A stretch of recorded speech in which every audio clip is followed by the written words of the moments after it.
ئەوەی پێکدادانەکانی پێشمەرگە و داعشەوە هەیە و هەنگاونانە بۆ سەپاندنی پاشەکەوت بەسەر پێشمەرگەشدا. لەگەڵ نزیکبوونەوەی کۆتایی هاتنی شەڕی پێشمەرگە بەرامبەر بە داعش، وەزارەتی دارایی وەزارەتی پێشمەرگە لە ڕیزبەندی دابەشکردنی موچەدا لە یەکەمەوە بۆ چوارەم دەگۆڕێت و وەزارەتی پەروەردە دەهێنێتە سەرەتا. لە سەرەتای دروستبوونی قەیرانی دارایی و نەمانی پارە لە بانکەکانی حکوومەتدا، وەزارەتی دارایی لە ڕێگەی بەشی ڕاگەیاندنیەوە موچەی سەرجەم وەزارەتەکانی بۆ هەر مانگێک ناوبەناو بڵاو دەکاتەوە. بەپێی ئەو ڕاگەیاندراوانەی وەزارەتی دارایی بە درێژایی 2 ساڵی ڕابردوو کە بڵاوی کردوونەتەوە، موچەی وەزارەتی پێشمەرگە لە ڕیزبەندی دابەشکردنی موچەدا لە پلەی یەکەمدا بوو ڕەچاوی ئەوە کراوە کە هێزەکانی پێشمەرگە لە بەرەکانی شەڕدان، بەڵام لە دوایین ڕاگەیاندرایی وەزارەتی داراییدا کە بۆ دابەشکردنی موچەی مانگی 1 ساڵی 2007 بڵاوی کردوێتەوە، وەزارەتی پێشمەرگە خراوەتە دوای چەند وەزارەتێکی تر و وەزارەتی پەروەردە هێنراوەتە ڕیزبەندی یەکەم.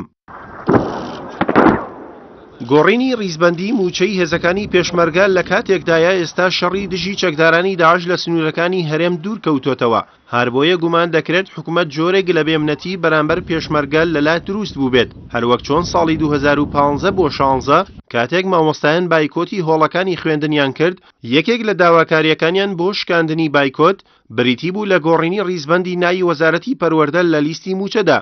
لەو کاتەشدا حکوومەت لە دوای وەزارەتی پێشمەرگە موچەی فەرمانبەران و مامۆستایانی وەزارەتی پەروەردەی دابەش دەکرد، بەڵام هەر لەگەڵ کۆتایی هاتنی وەرزی خوێندن، وەزارەتی پەروەردە لە ڕیزبەندی موچەدا خرایە کۆتاییەکانی لیستی وەزارەتی دارایی. ئەو کات بەشێک لە مامۆستایان لە تۆڕە کۆمەڵایەتیەکاندا لە کاردانەوەی دواخستنی موچەکانیان هەڕەشەی دەستپێکردنەوەی بایکۆتیان لە سەرەتای ساڵی نوێدا دەکرد، هەر بۆیە لەگەڵ دەستپێکردنەوەی وەرزی خوێندن بایکۆتی هۆڵەکانیان کرد.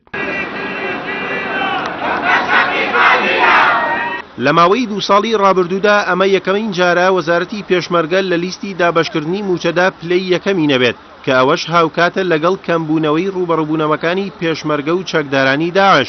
جگەلەوە لە ئێستادا مامۆستایان لە وەرزی خوێندندان و گومان دەکرێت هاوشێوەی ساڵانی ڕابردوو حکوومەت لە ترسی دەستپێنەکردنەوەی بایکۆتی هۆڵەکانی خوێندن وەزارەتی پەروەردەی کردووەتە یەکەم وەزارەت لە ڕیزبەندی موچەدا و شوێنی وەزارەتی پێشمەرگەی خستووەتە دواتر. لە سەرەتای ڕاگەیاندنی پاشەکەوتی دارایی لەلایەن حکوومەتەوە وەزارەتی پێشمەرگە تاکە وەزارەت بوو کە لە پاشەکەوتکردنی موچە بەخشرا، ئەویش بەهۆی شەڕی داعش و ترسی کاردانەوەی هێزەکانی پێشمەرگە، بەڵام ئێستا مەترسی ئەوە دەکرێت لەگەڵ نەمانی ڕوبەڕووبوونەوەکانی داعش حکوومەت موچەی هێزەکانی پێشمەرگەش پاشەکەوت بکات.